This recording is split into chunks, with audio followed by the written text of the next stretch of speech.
Guys, welcome dito sa The Sun Tarot. Reading nito ay for collective for anyone who can resonate sa reading nito. This is general and a collective reading your energy at this time.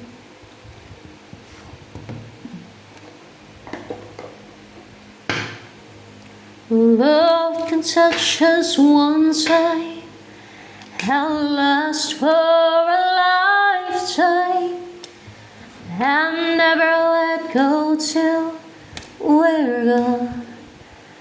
Love was when I loved you. One true time I'll hold you. In my life will always go on. Ikaw ba itong Eight of Swords na yan? Yeah, it's you. You're a victim. Victim ng witchcraft. Yeah. Kaya nalilito ka. Four of Cups. Kaya malungkot ka. Pero meron ka natupad na wish, oh. Kaya parang wala kang magawa ba? Parang kang naka-restrict na parang clouded yung isipan mo. Nalilito ka, naguguluhan. Mga ganun ba?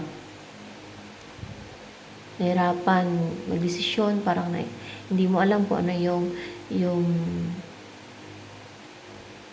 tama sa mali, kung ano yung best choice, kasi nalilito ka niyan. May gumawa sa'yo ng ganun para malito ka at para malungkot ka. Pero may natupad kang wish. Ano yun? May mag-offer sa'yo ng cup of love. Ang may mangyaring union sa inyo ng person mo. Ang magkaroon ng balance sa inyo ng person mo. Ang maging masaya na kayo together. Parang pusa at itong babae, no? Na maliwanag na yung isipan ninyo both. At ma-enjoy na ninyo yung buhay. Yan. At mangyari na to. Ito. Itong magsama kayo at masaya kayo. Ano na reklamo ng baby ko? Ha?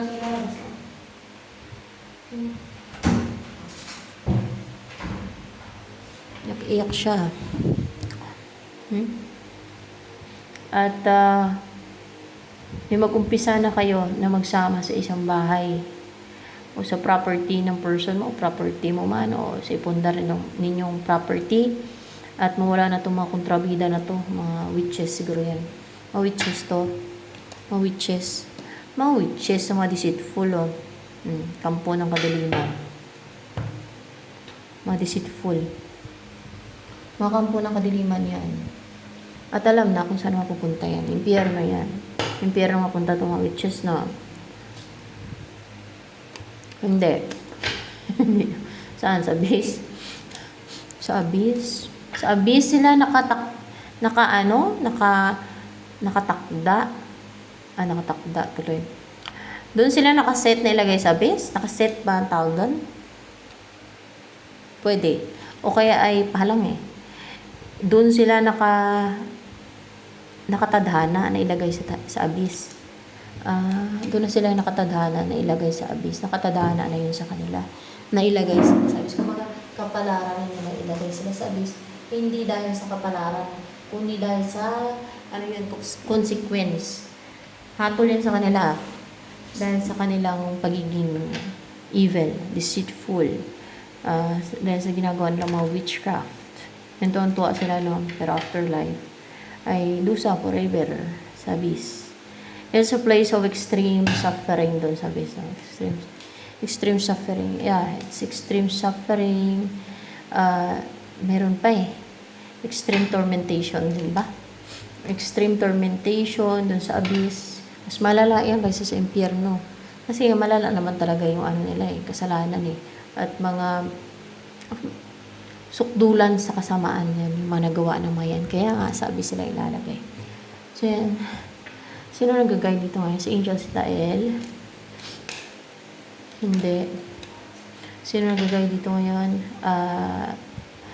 Angel ba? Angel. Yeah, angel. Angel.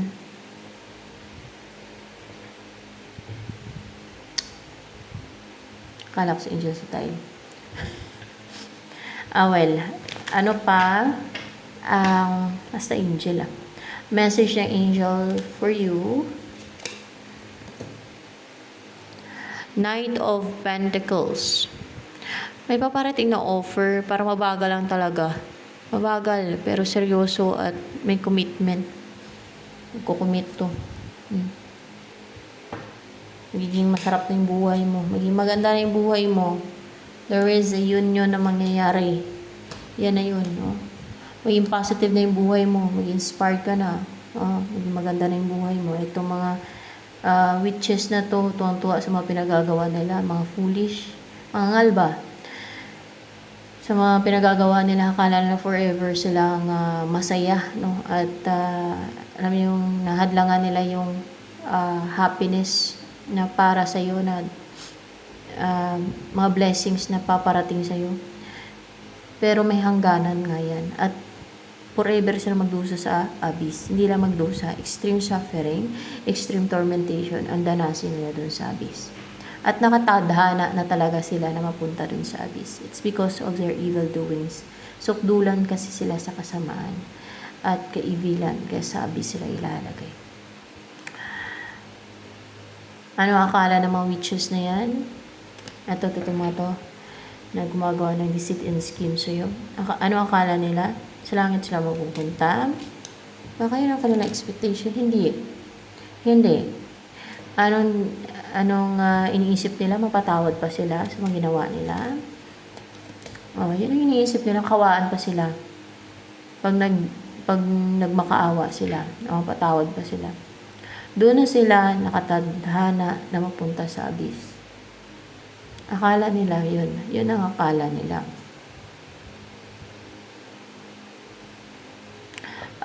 The Star.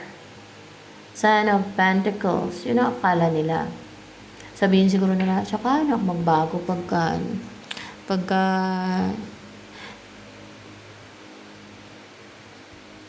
nagdusa ng gusto yung ano na yan. Yung kinanggitan ko, ganun siguro sila.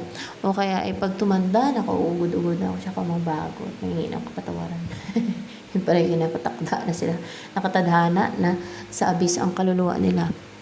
Yun ang kanilang expectation. Yun ang kanilang tingin na makawaan pa sila. No?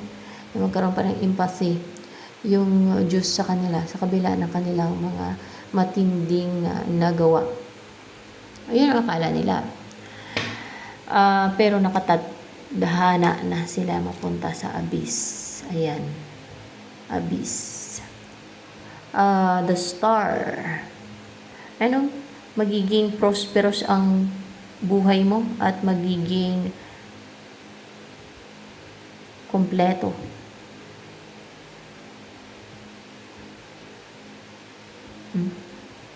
Kakaanak kayo ng person mo. Magiging masarap ang buhay mo nga Mag-reach out siya. Yan ang mapapangasawa mo. Mag-reach out sa'yo. Magiging courageous siya na i-pursue ka.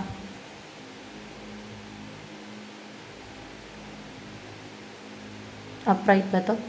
7 of Wands. Upright? Palang pata. Upright.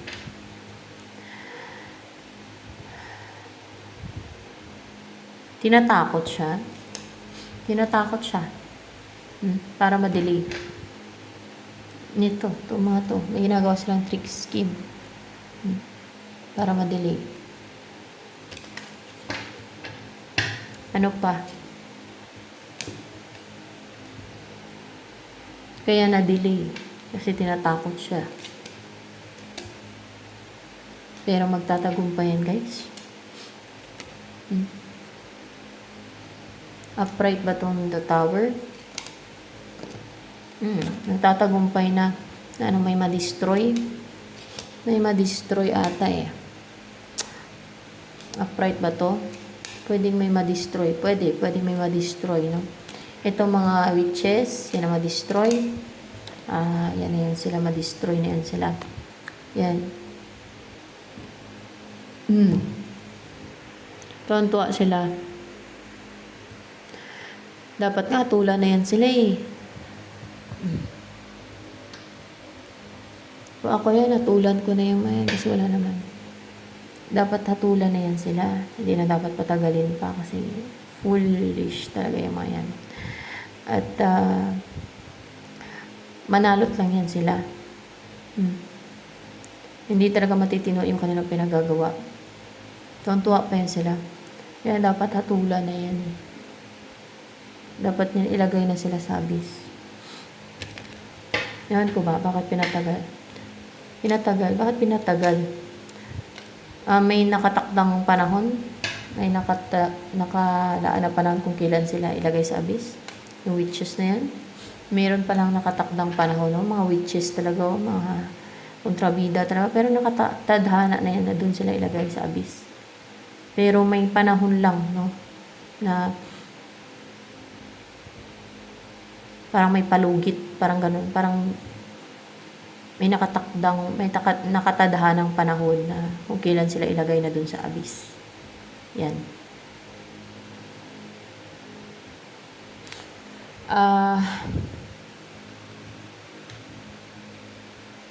Dapat nga ngayon na ilagay sila sa abyss. Kasi mga evil yan sila eh. Panghasik ng lagim, panghasik ng kasamaan, gawa ng kasamaan yung ginagawa nila. Dahil sa inggit nila, may malamang nainggit din sila sa'yo. Upright ba to? Nainggit nga sila. Tsaka na-insecure, for sure, na-insecure. Na-insecure din. Yan ang isang reason. Hindi talaga makatwiran yung mga ganyan na sinusunod nila yung inggit nila. Kaya yan. Basta di makatwiran.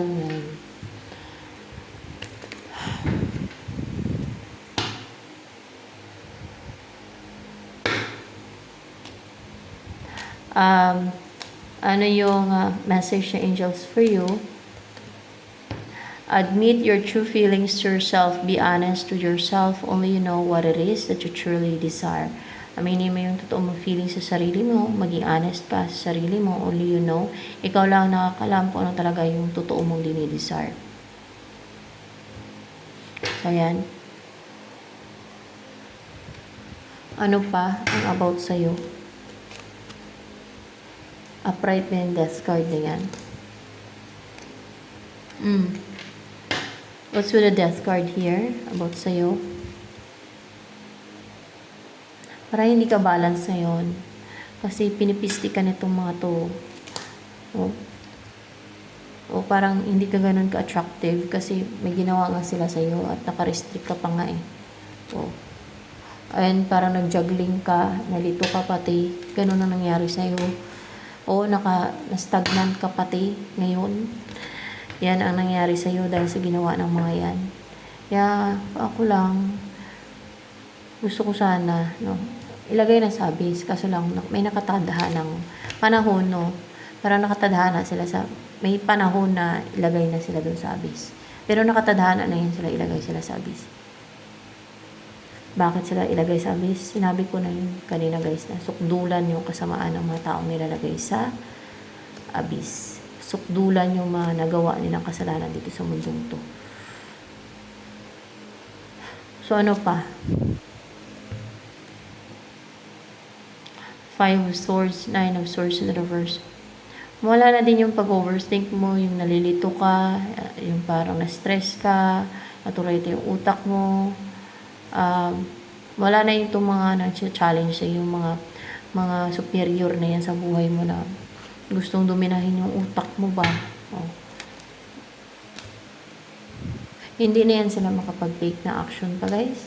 Kasi baka hatulan na yan sila sa abyss or kung ano man ang mangyari. No? Baka maging unstable muna sila. Yan. At Hierophant. What's with the Hierophant here?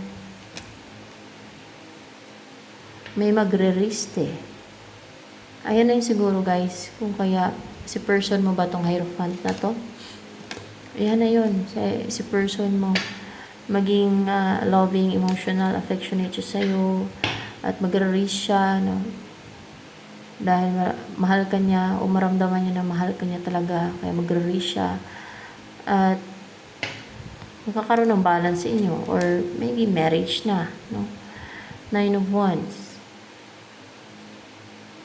Ito yung energy ng person mo ngayon, parang tinatakot na siya. Tinatakot siya. Ginagawan siya ng scheme and deceit din. Tinatakot siya nitong mga pinagtutulong-tulungan nila, oh. Natakutin si person mo para hindi mag-take ng action sa'yo, para puno ng baggage, mga problema, para maging unstable, para hindi maging comfortable na, para hindi maging confident na kontakin ka, instead matakot pa. Ayan, o. Yan.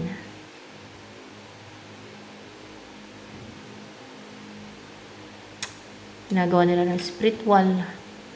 Yan. Ano ang gusto sabihin sa'yo ng person mo? Na yan.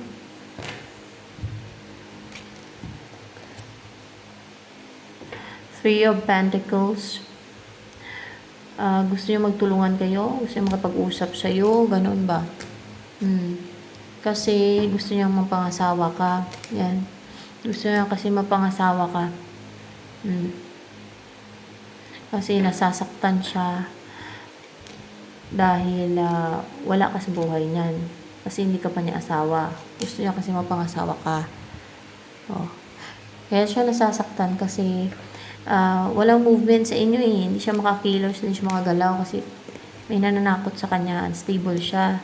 Yan. Pero gusto niya magkaroon ng balance and mag-reach out sa'yo na mag-umpisa sa ganun and then mag-grow yung relationship ninyo. Oh, yun ang inaantay niya eh. Yung ready na siya kasi tinatakot siya. Ay, deserve talaga nila itong mga to na mapunta sa abyss ng mga witches na yan.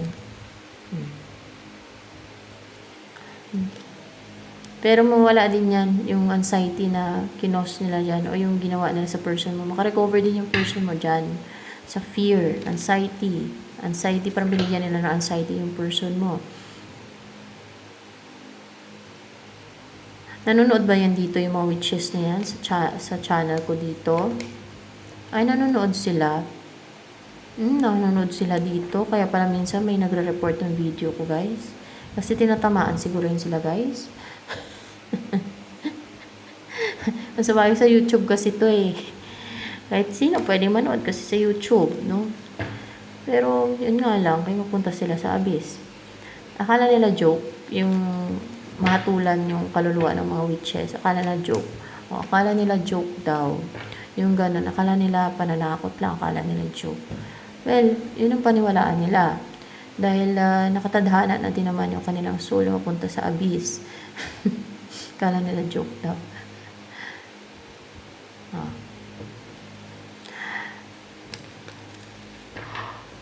Oh, yeah. Nanonood pala yan dito sa channel ko. Sa YouTube to eh. Kaya minsan, palaging may, halos palagi nga eh. Kasi tinatamaan niya sila yung inner demons.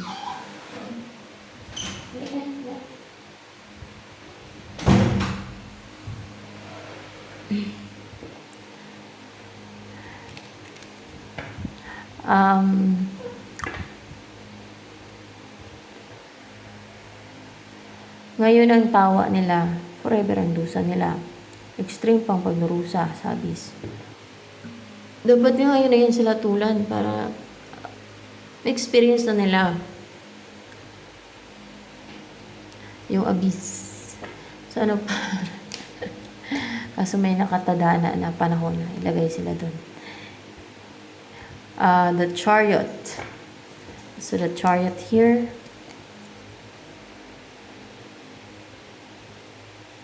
May paparating na makipag-ayos.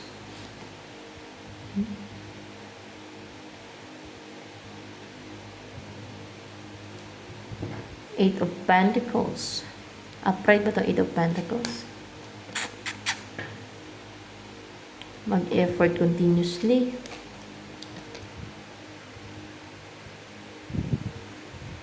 Hindi na siya yung parang nagsiselos na bitter. Ganun ba yan?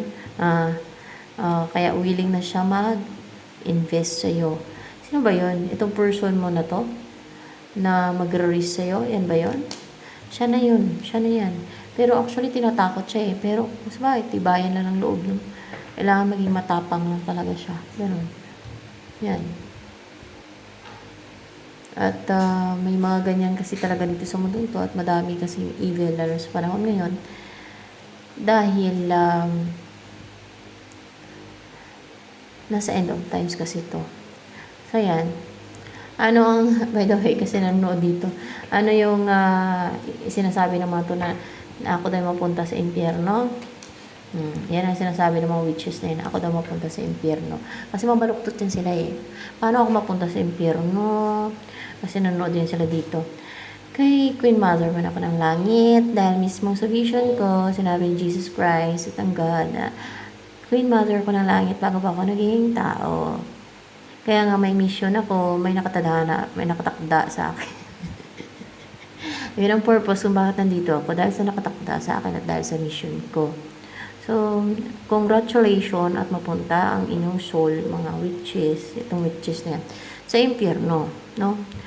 At alam ko naman, naubod kayo ng kasinungalingan, at pati yung sarili nyo, pinapaniwala nyo sa kasinungalingan nyo. At alam ko, nasira ulo na kayo, kaya pamistin ang pamistin ginagawa ninyo. Yun nga lang, kayo mapunta kayo sa abyss at kayo magdusa forever. Good luck sa inyong journey pa abyss. So, ito na lamang for collective reading, guys.